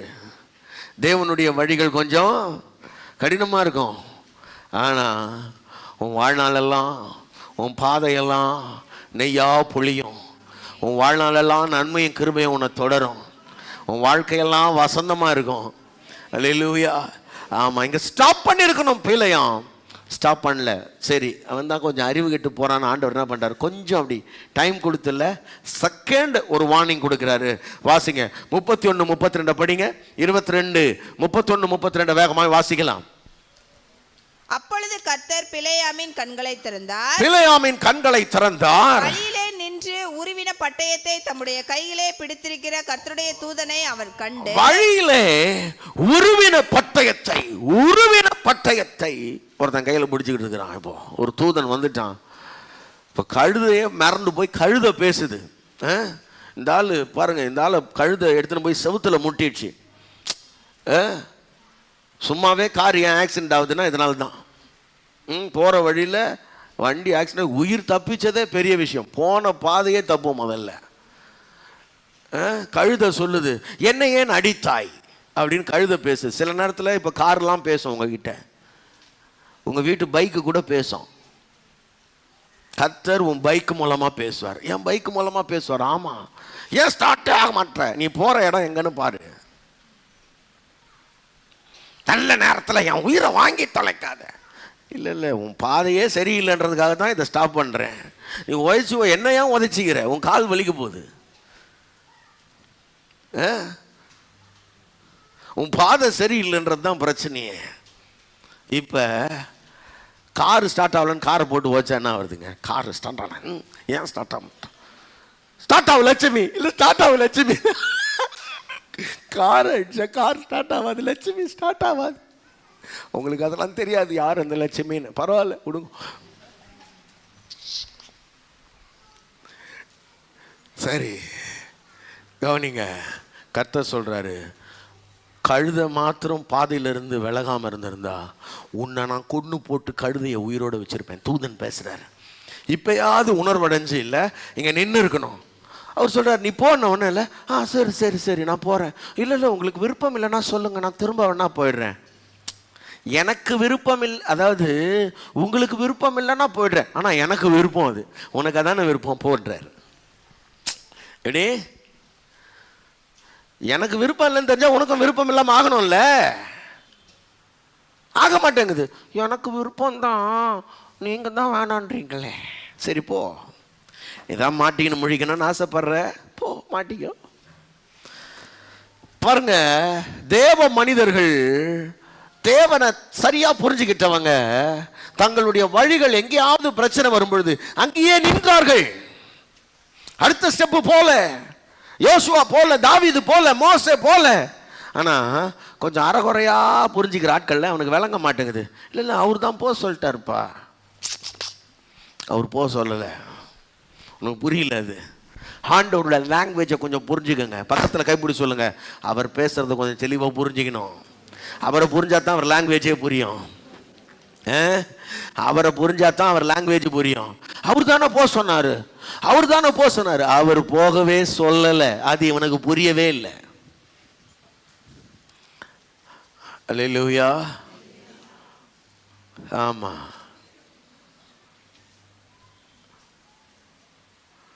உங்கள் பிள்ளைங்களுக்கு புரிகிற மாதிரி சொல்கிறேன் பாருங்கள். பிள்ளைங்களுக்கு புரியும் சில நேரத்தில் வீட்டில் யாராவது இந்த சொந்தக்காரங்க ஃப்ரெண்ட்ஸ்லாம் வந்திருந்தா அவங்க எங்கேயாவது வெளியில் போகிறான்னுவாங்க, பீச்சுக்கு போகிறான்னுவாங்க. இந்த பிள்ளைங்க அந்த நேரம் போய் சொந்தக்காரங்க மத்தியில் அப்பா கிட்ட என்ன கேட்கும், அப்பா நானும் பீச்சுக்கு போகிறேன். அப்பாவுக்கு அது பிடிக்காதுன்னு தெரியும். இப்போ அவங்க முன்னாடி இப்போ கேட்டால் என்ன சொல்ல முடியாது, இப்போ போக கூடாது வேணான்னு சொல்ல முடியாது. அவங்க முன்னாடி தான் வந்து என்ன அனுப்புங்க அப்படின்னா, பசங்க கிட்ட அப்பா என்ன சொல்றாரு, போயிட்டு வா, ஏன்னா நீ போயிட்டு இங்கே தானே வருவ. அவ்வளோதான், இதான் விஷயம். புரிஞ்சிச்சா? இப்போ உங்களுக்கு உன்னை அனுப்புறதுக்கு பிடிக்காது, ஆனால் நீ அடம் பிடிச்சல உன்னை அனுப்பிச்சிடறேன். ஏன்னா இப்போ சொந்தக்காரங்க வேற, அவன் வேற போகாதன்னா எப்படி நடத்துறாரு பாரு, கொடுமகார பாவி, அந்த குழந்தைகளை கூட நான் நல்ல இடத்துக்கு கூட்டு போக மாட்டான் அப்படின்னு பேசுவோம். இது இந்த லூசுங்களுக்கும் ஒன்றும் தெரியாது. அது வர்ற லூசுங்க அந்த மாதிரியே வரும் சில நேரத்தில். ஆமாம், அனுப்பிடுவார். போ, ஒரு நாளா 2 நாளா சுற்றிட்டு வா, நீ அப்புறம் இங்கே தானே வருவ, வந்ததுக்கப்புறம் நம்ம பார்த்துக்கலாம் அப்போ அதான் அந்த மாதிரி இவர் என்ன பண்ணுறாருன்னா போனோன்னு சொன்ன உடனே அனுப்பிட்டாரு. ஆனால் பீலேயாமோட கதை முடிஞ்சிருச்சு. Chapter close. தாவீது உடன்படிக்கை பெட்டியை திரும்ப கொண்டு வந்தான். யோசுவா ஆயியை ஜெயிச்சான். இஸ்ரவேல் ஜனங்களை கானானுக்கு நேராக கொண்டு போய் மோசே என்ன பண்ணிட்டார்னா கரெக்டாக வழி நடத்தி விட்டுட்டாரு. ஆனால் பீலேயாம் அவன் தேவ திட்டத்தை என்ன பண்ண முடியலன்னா நிறைவேற்றவே முடியல. அருமையான தேவனுடைய ஜனங்களே, நான் சொல்கிறேன், வழியில் பிரச்சனைனா கொஞ்சம் நில்லுங்க. ஆமேன்னு சொல்லுங்க பார்க்கலாம். நின்று, எல்லாரும் சொல்லுங்க, நின்று. ஆமாம், வழியில் நின்று. அடுத்தது அந்த வசனத்தை வாசிங்க. எரேமியா 6:16 மறுபடியும் வாசிங்க. வழிகளிலே நின்று பூர்வ பாதைகள் எவை என்று கேட்டு விசாரித்து. பூர்வ பாதைகள் எவைகள் என்று கேட்டு விசாரித்து. கவனிங்க, பாதைகள். எல்லாரும் சொல்லுங்க, பாதைகள். அப்ப இந்த கேட்டு விசாரிக்கும் போது நிறைய வழிகள் இருக்குது, நிறைய வழிகள். பாதைகள் ப்ளூரல் ஃபார்ம் இருக்குது பாருங்க, பாதைகள். அப்ப அந்த பாதைகள்ல கவனிங்க, விசாரிக்கணும். நிறைய வழி இருக்குது. இப்ப அதை ஸ்கேன் பண்ணணும். ஒவ்வொரு வழியா தனித்தனியா பிரிச்சு பார்க்கணும். எந்த வழி சரியானதுன்றதை செலக்ட் பண்றது அப்புறம். முதல்ல எவ்வளோ வழி இருக்குது? உலகத்தில் லட்சக்கணக்கான வழி இருக்குது பாருங்களேன். தேவன் இல்லாமல் வாழ்றதுக்கு கோடான கோடி வழிகள் இருக்குது. பிரைஸ் காட், ஆமென். தேவன் இல்லாத மனுஷனுக்கு வாழ்க்கை முறையை பற்றி கவலையே கிடையாது. அவன் எப்படி வேணா வாழ்ந்துக்கலாம். ஏன்னா அவனுக்கு தேவனே இல்லை. அவனுக்கு கேட்பார் மேய்ப்பாரே கிடையாது. அவனுக்கு எந்த கட்டுப்பாடும் கிடையாது. அவன் மனம் போல வாழலாம், அவன் இஷ்டத்துக்கு வாழலாம். சரியா? இது உலகத்தினுடைய நியதி. ஆனா கடவுள் நம்பிக்கையோட வாழ்றாங்கல்ல, இவங்க அதிலிருந்து பிரித்தெடுக்கப்பட்டவங்க. இந்த கடவுள் நம்பிக்கையோட வாழ்றவங்களையே கவனிக்கணும், நல்லா கவனிக்கணும். கடவுள் நம்பிக்கையோட வாழ்றவங்களையே தேவனை அறிஞ்சி, ஜீவனுள்ள தேவனை அறிஞ்சி கிறிஸ்தவனா வாழ்றவன் இருக்கான்ல, இவன் அதுல இருந்து இன்னும் வித்தியாசமான வழி நடக்கக்கூடியவன். பிரைஸ் காட், ஆமென். அப்ப இந்த வழி சற்று ஆச்சரியமானது, சற்று வித்தியாசமானது. இந்த வழியை கண்டுபிடிக்கிறது ரொம்ப கஷ்டங்க இந்த உலகத்தில். கவனிங்க, நான் நிறைய வழிகள் இருக்குது, எல்லா வழியை பற்றி சொல்லலை. ஒரு முக்கியமான 4 வழிகளை பற்றி சொல்கிறேன். அடுத்த வாரம் சொல்கிறேன். ஆனால் உங்களுக்கு சொல்லிடுறேன், மைண்டில் வச்சுக்க. நம்பர் 1, பாவிகளுடைய வழி. நம்பர் 2, துன்மார்க்கருடைய வழி. நம்பர் 3, பொல்லாத வழி. நம்பர் 4, மாயையான வழி. நம்பர் 5, நல்ல வழி. இந்த வழிகளை குறித்து அடுத்த வாரத்தில் தியானிக்கலாம். நாம் எல்லாரும் ஆண்டவரை நோக்கி பார்ப்போம். எல்லாரும் ஆண்டவருடைய கரங்களில் ஒப்பு கொடுத்து பாருங்க. உங்கள் வாழ்க்கை பாதையில் ஒரு காரியத்தை தெரிஞ்சுங்க. எங்கே பயணிக்கிறதா இருந்தாலும் அந்த இடத்துல எங்கேயாவது இடர்பாடுகள் வருதா, நில்லுங்க. வழிகளிலே நின்று. எல்லாரும் சொல்லுங்க, வழிகளில் நில்லுங்க. வேகமாக போயிட்டே இருக்காதீங்க, கொஞ்சம் நில்லுங்க. கொஞ்சம் நின்று என் பாதை சரிதானா, என் பயணம் சரிதானான்னு கொஞ்சம் ஆராய்ந்து பாருங்கள். கர்த்தர் நமக்கு கிருபை தருவார். எல்லாம் கர்த்தருடைய கரங்களில் ஒப்பு கொடுத்து ஹல்லேலூயா ஹல்லேலூயா. எல்லாரும் ஆண்டவருடைய கரங்களில் ஒப்பு கொடுத்து ஸ்தோத்திரம் பண்ணுங்க. ஹல்லேலூயா ஹல்லேலூயா. ஆண்டவரே, நாங்கள் துதிக்கிறோம். எங்கேயாவது இடரல்கள் வந்தா, எங்கேயாவது விழுகைகள் வந்தா, ஆண்டவரே என் பாதையை நான் சீர்தூக்கி பார்க்க கர்த்தர் எனக்கு உதவி செய்யுங்க. ஆண்டவரே, எல்லாரும் கர்த்தருடைய கரங்களை ஒப்பு கொடுத்து ஆண்டவரே என் பாதையை சீர்தூக்கி பார்க்க கர்த்தர் எனக்கு அனுகிரகம் பண்ணுவீராக. எல்லாரும் ஆண்டவருடைய கரங்களை ஒப்பு கொடுத்து ஹல்லேலூயா ஹல்லேலூயா. ஆண்டவரே ஆண்டவரே, அப்பா என்னுடைய பாதையை சீர்தூக்கி பார்க்க எனக்கு கிருபை தார ஆண்டவரே. ஹல்லேலூயா. அளவற்ற அன்பினால் அணைப்பவரே, எண்ணற்ற நன்மையால் நிறைப்பவரே. அளவற்ற அன்பினால் அணைப்பவரே, எண்ணற்ற நன்மையால் நிறைப்பவரே. மாசில்லாத நேசரே, மகிமை பிரதாபா, பாசத்தாலும் பாதம் பற்றிடுவேனே. மாசில்லாத நேசரே, மகிமை பிரதாபா, பாசத்தாலும் பாதம் பற்றிடுவேனே. ஆடைக்கல்லமே உமதடிமை நானே, கர்த்தர் செய்த நன்மைகளையே நித்தம் நித்தம் நான் நினைப்பேனே. கர்த்தர் செய்த நன்மைகளையே நித்தம் நித்தம் நான் நினைப்பேனே. இல்லை என்று போதித்து நடத்துபவரே, கண்ணை வைத்து ஆலோசனை சொல்லுபவரே.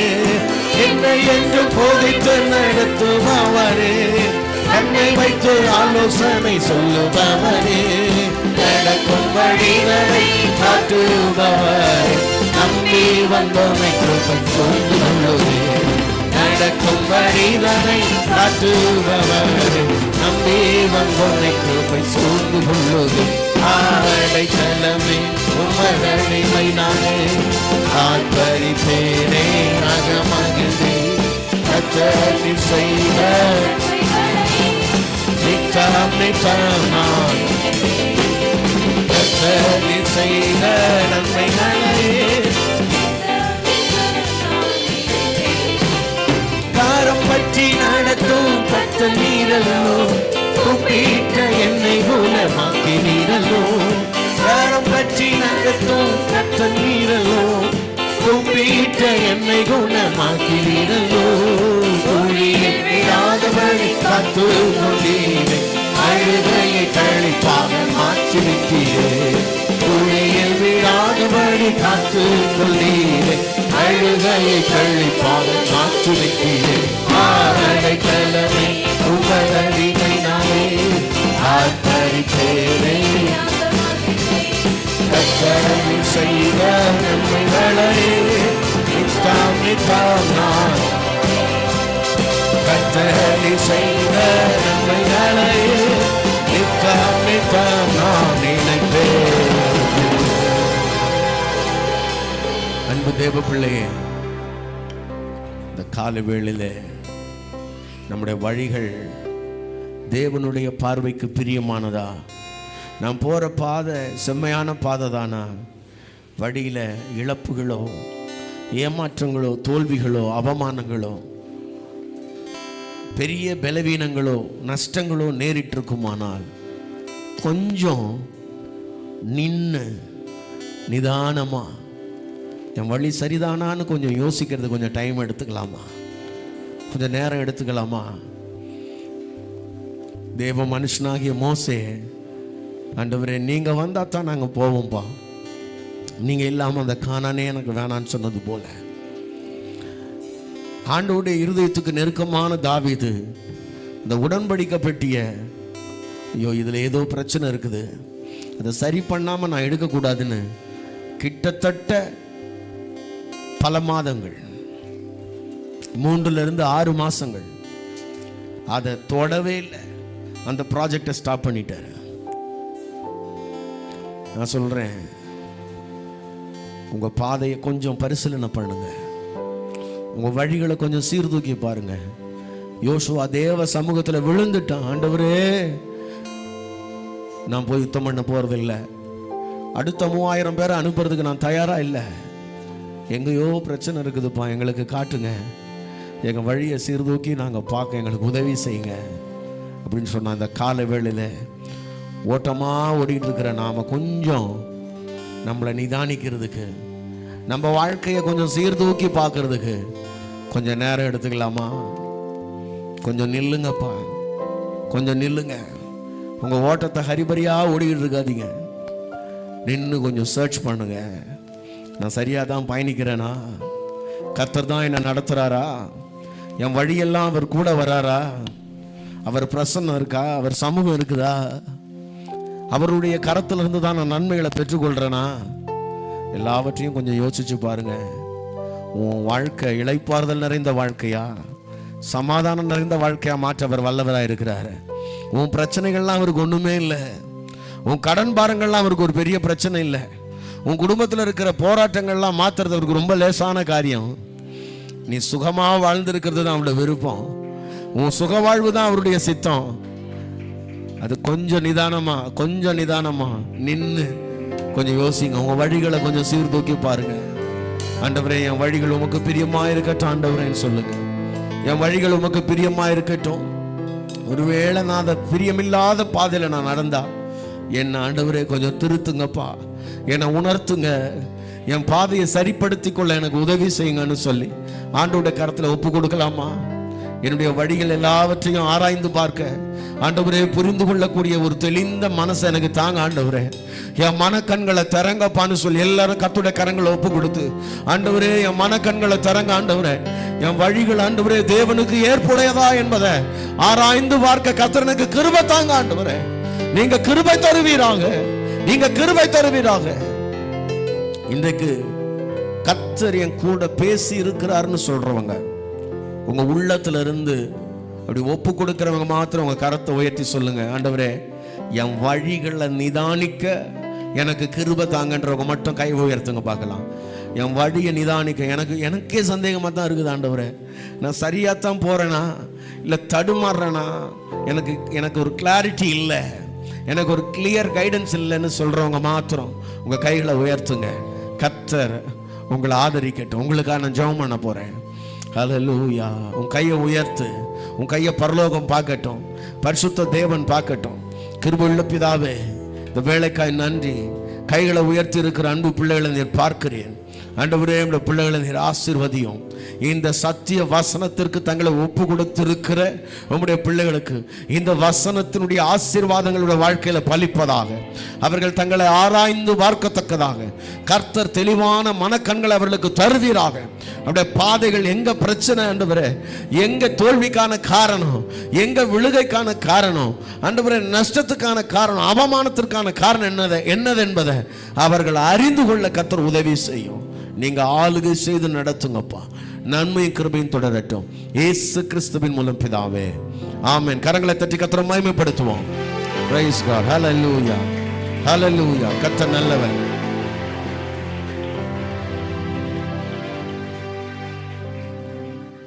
சில அறிவிப்புகள். இன்றைக்கு ஆராதனை முடிந்த பிறகு இந்த வாரத்திலிருந்து ஒரு சின்ன மாற்றம். டீன்ஸ் மீட்டில் வழக்கமாக நமக்கு மாதத்தில் 2 வாரங்கள் டீன்ஸ் மீட் நடந்து கொண்டிருந்தது. அது இந்த வாரத்திலிருந்து 3 வாரங்களாக டீன்ஸ் மீட் நடக்கும். வாரம் தவிர்த்து ஃபஸ்ட்டு சண்டே இல்லாமல் மற்ற எல்லா வாரமும் டீன்ஸ் மீட் நடக்கும். ஆகவே வாலிப பிள்ளைகள் teens meet and youth meeting, youth பிள்ளைகளும் நீங்கள் அதில் கலந்து கொள்ளலாம். ஆகவே அப்படி தொடர்ந்து 3 வாரங்கள் அந்த மீட்டிங் நடக்கும். கர்த்தர் உங்களை ஆசீர்வதிப்பாராக. சண்டே ஸ்கூல் போன வாரம் கிளாஸ் பிரித்து உடனே அனுப்பிட்டுருப்பாங்க. இன்னிலிருந்து வழக்கமான சண்டே ஸ்கூல் நடக்கும். மாலை ஆராதனை இருக்கிறது. வழக்கமான புதன்கிழமை வெள்ளிக்கிழமை ஆராதனைகள் உண்டு. ஆமென். அல்லேலூயா. கர்த்தர் உங்களை ஆசீர்வதிப்பாராக. தொடர்ந்து நாம் பிறந்த நாள் திருமண நாள் காண்கிறவர்களுக்காக நாம் ஜெபிக்கலாமா? எல்லாரும் ஆண்டோட கரங்களை ஒப்பு கொடுத்து, அருமையான ஸ்வேதா, அருமையான பிரேமாம்மா, மகள் ஜோஸ்னா, ருத்விக், கிருத்திக் ரோஷன், இந்த பிள்ளைகள் எல்லாருக்கும் பிறந்த நாள். கர்த்தர் இவளை ஆசீர்வதிக்க முடியும். எல்லாரும் கர்த்தருடைய கரங்களை ஒப்பு கொடுத்து ஸ்தோத்திரம் பண்ணலாம். தேவன் தாமே தம்முடைய ஆசீர்வாதத்தை இந்த பிள்ளைகள் மேல் வைக்கும்படி எல்லாரும் கர்த்தருடைய கரங்களை ஒப்பு கொடுத்து ஸ்தோத்திரம் பண்ணுவோம். எல்லாரும் ஸ்தோத்திரம் பண்ணுவோம். ஹல்லேலூயா. ஆண்டவரே, இந்த பிள்ளைகளுக்காக நாங்கள் நன்றி செலுத்துகிறோம். எங்களுக்கு எப்பொழுதும் நன்மைகளை ஆயத்தமாய் வைத்திருக்கிறவர், சுகவாழ்வை கொடுக்கிறவர், பிறந்தநாள் காண்கிற அன்பு பிள்ளைகளுக்காக நாங்கள் நன்றி செலுத்துகிறோம்ப்பா. இயேசுவின் நாமத்தினால இந்த பிள்ளைகளை ஆசீர்வதிக்கிறோம். இந்த பிள்ளைகளுடைய ஆண்டவரே சரீரத்தில் நல்ல சுகம், பலன், ஆரோக்கியம், தீர்க்காய்ச்சை கற்றுக் கொடுத்து சிறு பிள்ளைகளை ஞானத்தினால் நிறைத்து ஆசீர்வதியும். பெரியவர்கள் மேல் உம்முடைய கரம் இருப்பதாக. நன்மையும் கிருபையும் தொடரட்டும். உடைய குடும்பங்களை ஆசீர்வதியும். பூர்ண ரட்சிப்பையும் பூர்ண சமாதானத்தையும் கற்றுக் கொடுத்து ஆண்டவரே தேவனுடைய ஆசீர்வாதங்களை பரிபூர்ணமாய் சமதரிக்க கர்த்தர் உதவி செய்வீராக. தீங்குகளுக்கு விலக்கி காப்பீராக. இயேசு கிறிஸ்துவின் மூலம் ஜெபிக்கிறோம் நல்ல பிதாவே. Amen, amen. Praise God. தொடர்ந்து நாம் கர்த்தருக்கு என்று காணிக்கை செலுத்தலாம். காணிக்கை எடுத்துக்கொள்ளுங்க. காணிக்கை பாடுறவங்க முன்னாடி வந்துருங்க. காணிக்கைக்காக ஜெபம் பண்ணலாமா? எல்லாரும் ஆண்டோடைய கரங்களை ஒப்பு கொடுத்து உங்களுடைய கைகளின் பிரயாசத்துக்காக எல்லாம் ஒரு விசை ஜெபம் பண்ணுங்க. கர்த்தர் உங்களுக்கு கொடுத்த வேலைக்காக, ஆண்டவர் உங்களுக்கு கொடுத்த வருமானத்திற்காக, ஆண்டவரே இது நாள் வரைக்கும் உழைக்க பலன் தந்தீரே உமக்கு நன்றி. ஆண்டவரே உமக்கென்று விதைக்க எங்களுக்கு கிருபை தந்தீரே நன்றி. எல்லாரும் ஆண்டோடைய கரங்களில் ஒப்பு கொடுக்க. ஆண்டவரே இந்த காணிக்கை உம்மால் வந்தது. ஆண்டவரே எல்லாரும் கர்த்தருடைய கரத்தில் ஒப்பு கொடுத்து சொல்லுங்க. ஆண்டவரே இந்த காணிக்கை உம்மால் வந்தது. ஆண்டவரே இது உம்முடைய கரத்திலிருந்து நாங்கள் வாங்கினோம். ஆண்டவரே, இதை உமக்கென்று நாங்கள் படைக்கிறோம். அதை கொடுப்பதற்கு நாங்கள் தகுதியானவர் அல்ல. நீரே எங்களை தகுதிப்படுத்தினீரப்பா. எல்லாரும் உள்ளத்தின் ஆழத்திலிருந்து ஒப்பு கொடுத்து ஹல்லேலூயா. கிருபையுள்ள பிதாவே, உமக்கு நாங்கள் நன்றி செலுத்துகிறோம். ஆண்டவரே, இந்த நாளில் உமக்கென்று விதைக்கிற இந்த பலிகளை கர்த்தர் ஏற்றுக்கொள்ள. ஆண்டவரே, இதை கொடுப்பதற்கு எங்களை திராணி உள்ளவர்களாய் மாற்றினீரே, உமக்கு நன்றி. இதற்கான பலனை, இதற்கான சத்துவத்தை, இதற்கான வேலையை, ஆற்றலை எங்களுக்குள்ளே கொடுத்தவர் நீர். ஆண்டவரே, இதை நன்றி நிறைந்த இதயத்தோடு நாங்கள் படைக்கிறோம். கர்த்தர் இதை ஏற்றுக்கொள்ளும். அன்போடும் விசுவாசத்தோடும் ஆண்டவரே நல் நம்பிக்கையோடும் நாங்கள் படைக்கிறோம். உற்சாக மனதோடு படைக்கிறோம். கர்த்தர் ஆசீர்வதிப்பீராக. இயேசு கிறிஸ்துவின் மூலம் பிதாவே, amen, amen.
செய்வாரே.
Praise the Lord. நாம் எல்லாரும் ஜெபிப்போம். ஆண்டவருடைய கரங்களை ஒப்பு கொடுத்து கர்த்தர் இந்த நாளில் நம்மோடு பேசின எல்லா வார்த்தைகளுக்காக, இந்த நாள் முழு ஆராதனைக்காக எல்லாரும் கர்த்தரை துதிக்கலாம். ஆண்டவரே, இந்த நாள் ஆராதனைக்காக நாங்கள் நன்றியோடு கூட துதிக்கிறோம். தகப்பனே, நீங்கள் பேசின எல்லா வார்த்தைகளுக்காக நாங்கள் நன்றி செலுத்துகிறோம். எங்களை ஒப்பு கொடுக்குறோம் ஆண்டவரே. ஆண்டவரே, எங்கள் பாதைகள் எங்கேயாவது ஆண்டவரே உம்மிலிருந்து வழி விலகி இருக்குமானால் ஆண்டவரே, நாங்கள் நல்ல வழி எது என்று பார்த்து நடப்பதற்கு முன்பதாக ஆண்டவரே, நாங்கள் கொஞ்சம் நின்று நிதானமாக அதை பற்றி கொஞ்சம் ஆய்வு செய்ய எங்களுக்கு உதவி செய்யுங்கப்பா. எங்களை நாங்கள் பரிசீலனை பண்ணி பார்க்க, பரிசோதித்து பார்க்க, எங்கள் வழிகள் எல்லாம் தேவனுக்கு ஏற்புடையதாக இருக்கிறதா என்பதை ஆராய்ந்து பார்க்கறதுக்கு ஆண்டவரே ஒரு சின்ன பிரேக், ஒரு சின்ன ஆண்டவரே ஸ்டாப் எங்கள் வாழ்க்கையில் தேவைப்படுது. ஆண்டவரே கர்த்தாவே, எங்களுக்கு உதவி செய்யுங்க. நாங்கள் எங்கே நிற்கணுமோ அங்கே நின்று, எங்கே நிதானிக்கணுமோ அங்கே நிதானிக்க கர்த்தர் எங்களுக்கு உதவி செய்வீராக. எல்லாரும் உள்ளத்தின் ஆழத்தில் இருந்து ஆண்டவரே, எங்கள் வாழ்க்கையில் நின்று யோசிக்க வேண்டிய இடத்துல ஆண்டவரே நாங்கள் பரபரப்பாக செயல்படாதபடி நிற்க வேண்டிய இடத்துல நாங்கள் நிற்க, எங்கள் வழிகளை எல்லாம் சீர்தூக்கி பார்க்க கர்த்தர் எங்களுக்கு உதவி செய்யுங்கப்பா. ஆண்டவரே, இந்த காலை வேளையில் வந்திருக்கிற எல்லா தேவ பிள்ளைகளுக்காக நன்றி ஆண்டவரே. ஒருவேளை தோல்விகளால் ஆண்டவரே, கடன் பிரச்சனைகளால், வியாதிகளால் சமாதானம் இல்லாமல் உங்கள் பிள்ளைங்க வந்திருப்பாங்கன்னா ஆண்டவரே, உங்கள் வாழ்க்கையை நீர் ஆசீர்வதிப்பது உம்முடைய சித்தம். ஆண்டவரே, இவருடைய குறைவுகளை நிறைவாப்பது உம்முடைய சித்தம். ஆண்டவரே, உம்முடைய பிள்ளைகள் ஆண்டவரே நன்மைகளை சுதந்தரிப்பது உம்முடைய சித்தமாயிற்று. எல்லாவற்றிலும் அவர்கள் வாழ்ந்து சுகமாயிருப்பது உம்முடைய சித்தமாயிற்று. கர்த்தருடைய கரம் இவர்கள் மேல் நீட்டப்படுவதாக. கர்த்தாவே, உம்முடைய பிள்ளைகளை ஆசீர்வதியும். உம்முடைய பிள்ளைகள் எதிர்பார்த்திருக்கும் நல்ல முடிவுகளை, சமாதானத்துக்கு ஏதுவான முடிவுகளை, ஆசீர்வாதத்தை உம்முடைய பிள்ளைகளுடைய சிரசின் மேல் கர்த்தர் நீர் வர்ஷிக்க பண்ணுவீராகப்பா. தேவனுடைய சம்பூர்ண நன்மைகள் ஒவ்வொருவர் மேலும் வந்து அமரட்டும். கர்த்தருடைய காரம் இவர்களோடு கூட இருக்கட்டும்பா. கர்த்தர் எல்லா தீங்கிற்கும் விலைக்கு பாதுகாப்பீராக. பிள்ளைகளுடைய தேவைகளை சந்திப்பீராக. ஆண்டவரே, குடும்பத்தில் ரட்சிக்கப்படாதவர்கள் இருப்பாரானால் பூர்ண ரட்சிப்பை கர்த்தர் கொடுக்கும்படியாக நாங்கள் ஜெபிக்கிறோம். கர்த்தாவே, நீங்க கரம் பிடித்து நடத்துங்க, சட்ட நிழல்ல மறைங்க, எல்லா தீங்கிற்கும் விலைக்கு பாதுகாப்பீராக. தேவைகளை சந்திக்கும் பிள்ளைகள் நேருக்கு ஆசீர்வாதமாக இருக்க உதவி செய்யும். இயேசு கிறிஸ்து மூலம் ஜெபிக்கிறோம் நல்ல பிதாவே. சென்று சொல்லலாம், என் ஆத்துமாவே கர்த்தரை ஸ்தோத்திரி, முழு உள்ளமையோட பரிசுத்த நாமத்தை ஸ்தோத்திரி. என் ஆத்துமாவே கர்த்தரை ஸ்தோத்திரி, அவர் செய்த சகல வாழும் மறவாதே. ஆமென். நம்முடைய கர்த்தராகிய இயேசு கிறிஸ்துவின் கிருபையும் பிதாவாகிய தேவனுடைய அன்பும் பரிசுத்த ஆவியானவருடைய அன்பின் ஐக்கியமும் சிநேகமும் இப்பொழுது எப்பொழுது நம்மோடு உலகத்துள்ள சகல பரிசுத்தம் தங்கி இருப்பதாக. ஆமென், ஆமென், ஆமென். அல்லேலூயா, அல்லேலூயா, அல்லேலூயா. God bless you. கர்த்தர் உங்களை ஆசீர்வதிப்பாராக.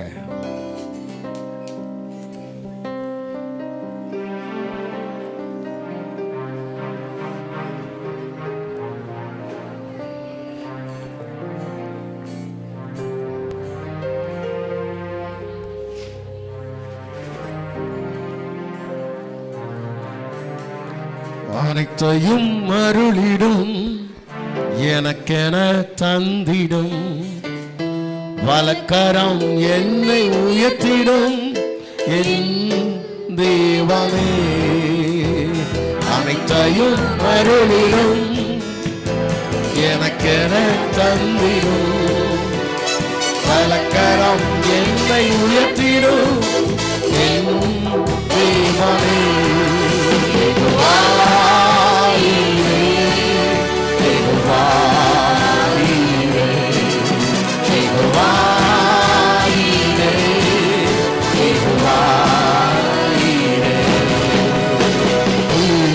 இடங்களில் என்னை நித்தமும் சுகமாய் நடத்திடும், கழுவினை போல் என்னை சுமந்திடும் என் தேவனே. இடங்களில் என்னை நித்தமும் சுகமாய் நடத்திடும், கழுவினை போல் என்னை சுமந்திடும் என் தேவனே.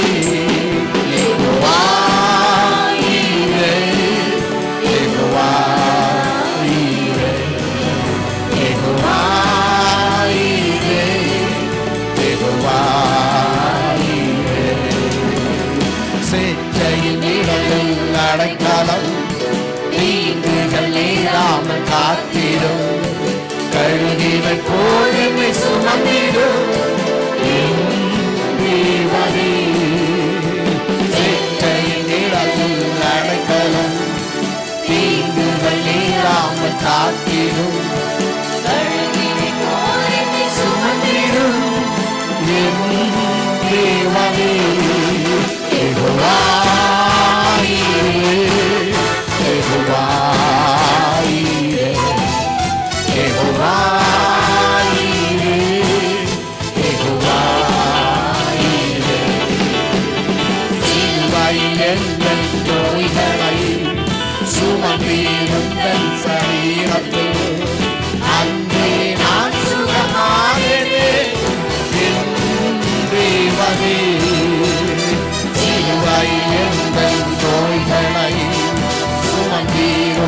சரீரத்து அன்றே நான் சுகமானேனே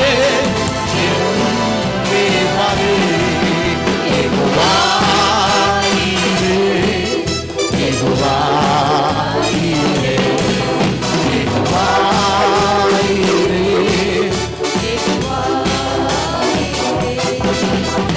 தேவனால் பிறந்தவன் அவனுமே உலகத்தை ஜெயிப்பவன் என்றுமே மலைகளையும் பதராக்குமே என் தேவனே தேவனால் பிறந்தவன் என்றுமே உலகத்தை ஜெயிப்பவன் என்றுமே மலைகளையும் பதராக்குமே என் தேவனே யெகோவா